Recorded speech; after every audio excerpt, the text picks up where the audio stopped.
Bonjour et bienvenue dans votre podcast géopolitique L'Ordre du Monde. Saviez-vous qu'il existe une minuscule frontière de seulement 17 km qui sépare la Russie de la Corée du Nord? Une frontière qui les sépare, ou plutôt qui les rapproche, tout comme leurs soldats, qui se battent désormais côte à côte sur le front ukrainien. Loin du champ de bataille, ce conflit est aussi une guerre agricole entre deux greniers à blé. Et l'agriculture, oui, c'est aussi une arme. Et une autre arme nouvelle et massive, c'est aussi la puissance de calcul. Elle devient, vous allez le voir, déterminante sur le champ de bataille. 4 ans après l'invasion russe de l'Ukraine, voilà quelques leçons tirées du conflit. C'est l'Ordre du Monde. C'est parti.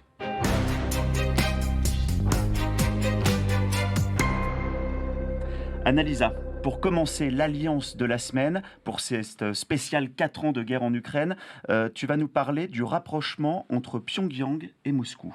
Oui, c'est le rapprochement entre la Russie et la Corée du Nord. On n'en aurait pas parlé si on n'avait pas eu cette invasion russe de l'Ukraine il y a 4 ans. Les choses se seraient sans doute passées différemment. Pourtant, aujourd'hui, cette alliance est une réalité à tel point que Pyongyang joue une partie de sa propagande sur cette alliance avec la Russie. Vous avez sans doute vu passer les images il y a quelques jours du Nord-Coréen Kim Jong-un qui a inauguré tout un nouveau quartier résidentiel à Pyongyang, donc au cœur de la capitale, un quartier résidentiel qui est dédié aux jeunes martyrs, les jeunes martyrs qui ont tout sacrifié pour la patrie, je cite Kim.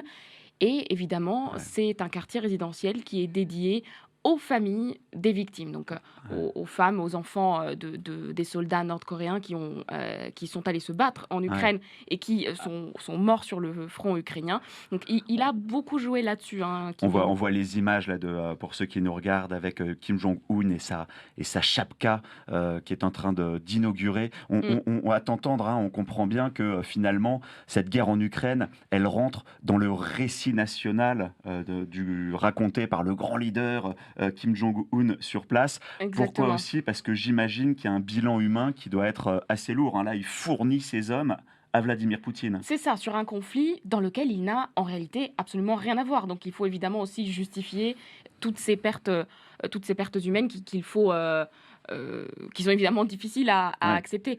Et alors, c'est très difficile de savoir exactement combien de soldats nord-coréens sont partis se battre en Ukraine. On estime qu'il y en a eu 14 000 à peu près et que 6 000 sont déjà décédés pendant les combats. Donc, c'est un bilan humain. Ça, je crois que c'est selon le renseignement sud-coréen qui a apporté ces chiffres. Et tu as raison de les mettre au conditionnel aussi. Et puis, en plus, ça nous rappelle aussi que sur place, il y a une nouveauté dans la doctrine militaire. C'est la guerre des drones.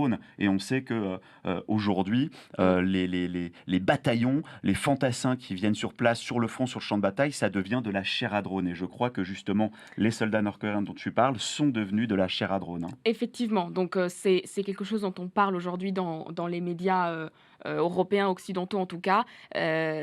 Compliqué de savoir les informations qu'on a côté nord-coréen, comme toujours.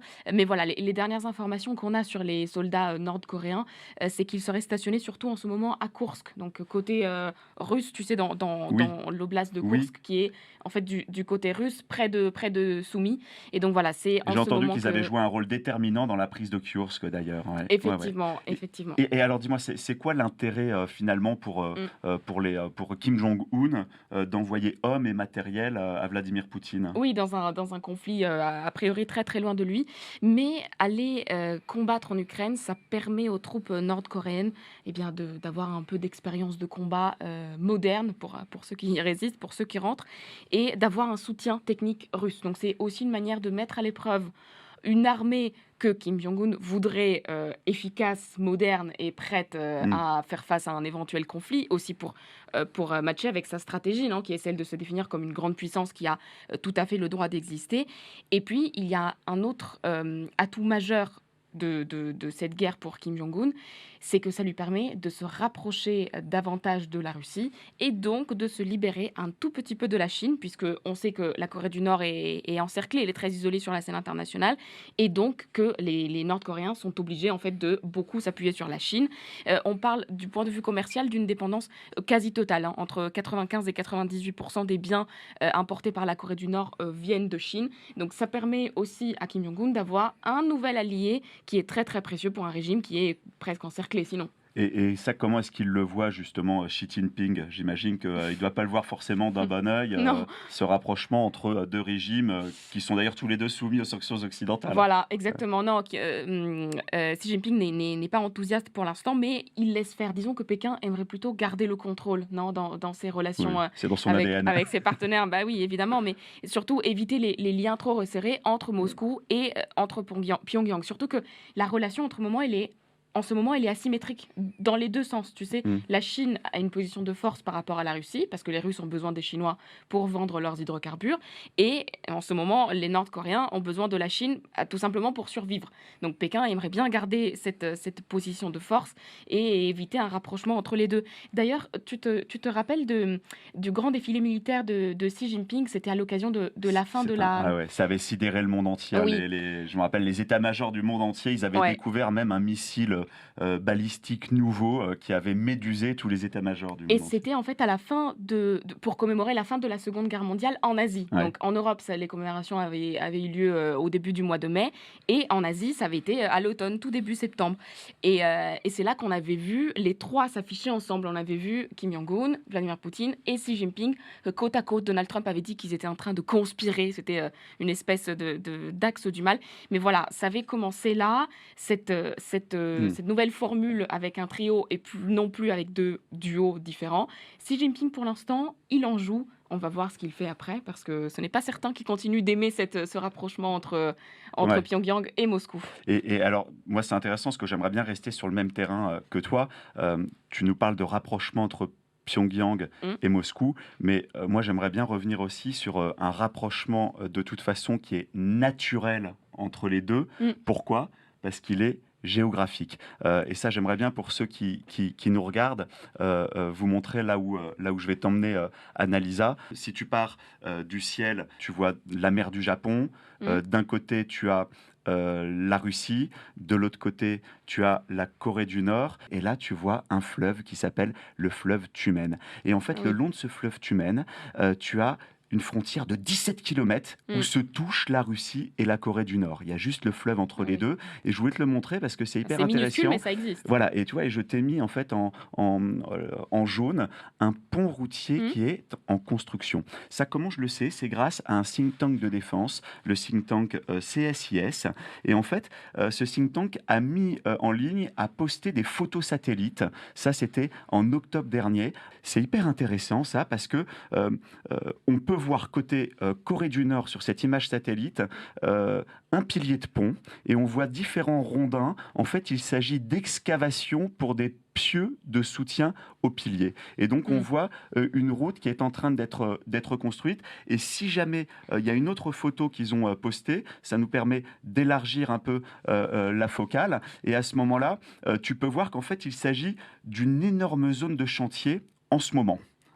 Qui touche la Russie et la Corée du Nord. Tu vois que côté russe, on a une route qui est en Mm. construction. Tu vois même qu'il y a un héliport. On voit donc notre pont routier qui, lui, est en construction. On voit même, cette fois, Corée du Nord, côté Corée du Nord, une nouvelle usine qui est sortie de terre, et puis un nouveau poste frontière en construction. Donc ça, c'est très intéressant parce que ça nous dit plusieurs choses. Déjà, ce qui est fascinant, c'est que ce serait la première vraie route directe, carrossable, entre la Russie et la Corée du Nord. Les deux pays, ils vendent ça comme un projet de développement. Ils disent que ça va permettre entre Russie et Corée du Nord d'avoir plus de tourisme, plus d'échanges et Mm. plus de camions. Mais en fait, on voit bien que dans la réalité, ça va être Oui, une artère logistique bien qui sûr. va servir, comme tu le rappelais, à soutenir deux Pour le régimes qui conflit. sont en ce moment sous les sanctions occidentales. Donc effectivement, tout ça, ça nous dit une fois de plus qu'aujourd'hui, la Corée du Nord est le principal allié opérationnel Oui, pour la Russie. c'est le principal allié opérationnel, et en fait, c'est pas nouveau, ça date pas d'hier. J'aimerais te remontrer la photo satellite de CSIS parce qu'il y a notre pont en construction, mais tu Mm. peux voir, pour ceux qui sont avec nous sur YouTube, tu peux voir juste à côté, là on est à moins d'1 kilomètre, et qu'est-ce qu'on voit? On voit un pont ferroviaire. Ce pont-là, pareil, je l'ai découvert avec ces photos Donc satellites. qui existe celui-là, qui est Alors, déjà construit. il Oui. existe. En fait, c'est un pont ferroviaire qui date de 1959. Et à l'époque, tu as en fait l'Union soviétique et la Oui. Corée du Nord qui l'avaient baptisé le pont de l'amitié. Ça voulait être un corridor, c'est joli, hein? Bah, il y a beaucoup cette notion d'amitié Ouais, ouais, ouais. dans les relations C'est asiatiques en poétique, ça va général. dans Oui, l'imaginaire, tu vois. Et en fait, ça voulait être un corridor direct vers Pyongyang pour ancrer la présence russe en Asie du Sud-Est. Et surtout, ça permettait à la Russie d'acheminer vers la Corée du Nord beaucoup de charbon, beaucoup d'acier, beaucoup d'armes, mais mm. aussi des céréales, dont tu nous parleras, je crois, un peu plus Oui, tard. en effet. En fait, longtemps, ce pont ferroviaire, il est resté très discret. Après, on l'a presque tous totalement oublié. Mais l'autre chose qui est aussi assez fascinante en ce moment, et on le sait grâce au think tank CSIS, c'est que depuis 2023, les photos satellites te montrent qu'il y a un regain d'activité sur ce pont Oui. ferroviaire. Et donc, on voit énormément de wagons-citernes qui passent, qui vont, qui viennent. Et donc, ça montre en fait cette activité qui reprend sur ce vieux pont de l'amitié. Et d'ailleurs, tous ces wagons-citernes dont je te parlais, ils servaient à acheminer surtout des hommes et du matériel. Ça, le matériel militaire nord-coréen vers la Russie, c'est essentiel. Il faut savoir qu'il y a 4 millions d'obus nord-coréens qui ont été livrés à la Russie. 4 millions, c'est 2 fois la production annuelle d'obus en Russie. Et que plus de la moitié, ça c'est selon les renseignements sud-coréens, plus de la moitié des munitions tirées en Ukraine, elles proviennent désormais d'où? De Corée du Nord. Corée du Nord. Voilà. Donc ils ne leur fournissent pas seulement des hommes, ils leur fournissent aussi beaucoup d'armes. C'est ça, exactement. Et d'ailleurs, pour revenir, toi, sur l'inauguration des logements pour les familles, Oui. il y a aussi Kim Jong-un qui, pour la première fois en avril dernier, il reconnaissait donc l'envoi des soldats en Ukraine et il a annoncé qu'il allait mettre en place une stèle, en fait, un monument aux morts pour les soldats nord-coréens. Et début janvier 2026, il a même visité le chantier de ce futur mémorial. Il parle d'un sanctuaire sacré. Donc Le voilà, symbole encore le symbole. Il y a les logements, mais il y a aussi le monument aux morts avec tout ce récit national des soldats nord-coréens qui se sacrifient pour le voisin russe. Pour l'ami russe, pour le pont de l'amitié. Exactement, pour l'ami russe. On va rester pour ces 4 ans d'invasion russe en Ukraine. On voulait avec Annalisa vous donner quelques éléments qu'on trouvait un peu spectaculaires, dont on ne parle pas forcément tous les jours à l'occasion de ces 4 ans. Tu voulais aussi nous parler d'un champ dont on parle moins, c'est le cas de le dire, c'est celui de l'agriculture. Oui, parce que ce qu'on oublie trop souvent, c'est que la guerre entre l'Ukraine et la Russie, c'est aussi et surtout une guerre entre deux puissances agricoles. En 2021, donc juste avant la guerre, elles étaient toutes les deux parmi les premiers exportateurs mondiaux de blé, d'orge, de maïs, de colza, d'huile de colza, de graines de tournesol. Il y a les engrais. Bref, tu vois, c'est un enjeu de sécurité alimentaire évidemment immense. Et si je t'en parle, c'est parce que j'ai lu un livre, mais je pense que tu m'as vu avec parce que ça fait 2 semaines. Ça fait 2 semaines que je le vois traîner au bureau. Voilà. Là. Il est sur son bureau et à chaque fois, il le montre à tout le monde. Voilà, donc c'est le livre Russie-Ukraine, la guerre hybride qui a été écrit par Sébastien Abyss, Arthur Portier et Thierry Pouch. Et qui nous rappelle à quel point la Russie, c'est un monstre agricole. C'est immense. Et d'ailleurs, la Russie, aujourd'hui, est beaucoup plus puissante que l'Ukraine sur ce point-là. Donc ça crée un vrai déséquilibre entre ces deux puissances agricoles. On dit toujours le grenier à blé de l'Europe, etc. T'as raison. Mais la Russie, sur ce point, elle est beaucoup plus puissante. Pourquoi ? Parce que c'est une stratégie bien précise de la part de Poutine, qui avait compris à quel point l'agriculture était essentielle pour la Russie, pour une stratégie européenne. Et donc, depuis le début des années 2000, il a choisi de réarmer son agriculture. C'est l'expression qu'utilise ce livre. Et c'est vrai que c'est ça. En fait, il y a toute une stratégie derrière. Il y a des investissements, il y a le contrôle des exports. Il y a toute une stratégie diplomatique très intéressante mise en place par Poutine pour devenir un vrai géant des exportations agricoles. Surtout qu'on agricoles. sait que Vladimir Poutine, il entretient ce récit et on sent qu'il a la nostalgie de l'Union soviétique. Il veut recréer l'empire éclaté. Exactement. Mais derrière, à t'entendre, on voit aussi que d'un point de vue peut-être plus pragmatique et opportuniste, il veut aussi mettre la main sur les sous-sols agricoles du voisin ukrainien. Mais d'ailleurs, c'est super pragmatique. Tu te rappelles quand il a utilisé les engrais, un peu à la manière des droits de douane de Donald Trump, non ? Comme une arme. Voilà, si vous, les Européens, vous ne me donnez pas ce que je veux, bah, moi, je bloque l'exportation d'engrais. Donc, c'était des droits de douane avant l'heure, finalement. C'était très, très pragmatique. tout ce que l'Ukraine n'a pas fait. L'Ukraine qui était en pleine reconstruction après l'indépendance. Donc voilà, elle était avec une situation de blocage interne, avec de la corruption parfois. Donc l'Ukraine n'est pas devenue le géant agricole, elle n'exploite pas sa Mm. richesse agricole autant qu'elle le pourrait. Donc vous voyez, le résultat, c'est qu'on a une bataille agricole dans la bataille militaire. Les C'est deux sont ça.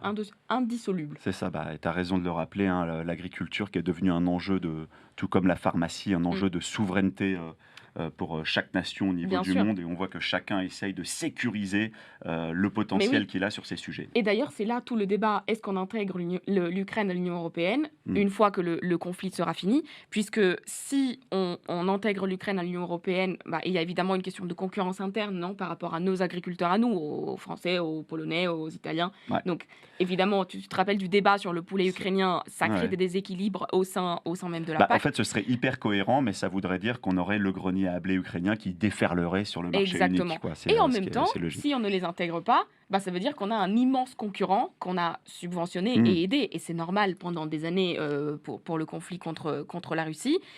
Et on a un immense concurrent juste à côté qui intéresse bien C'est ça. évidemment d'autres États. Et en puisque... même temps, et à l'heure des empires, il faut peut-être aussi qu'on Exactement. change d'échelle et penser au niveau européen. Exactement, Voilà, ça intéresse les on va suivre États-Unis, tout ça ça. intéresse la Ouais. Chine, donc tu vois bien que c'est Passionnant. toute une question très compliquée.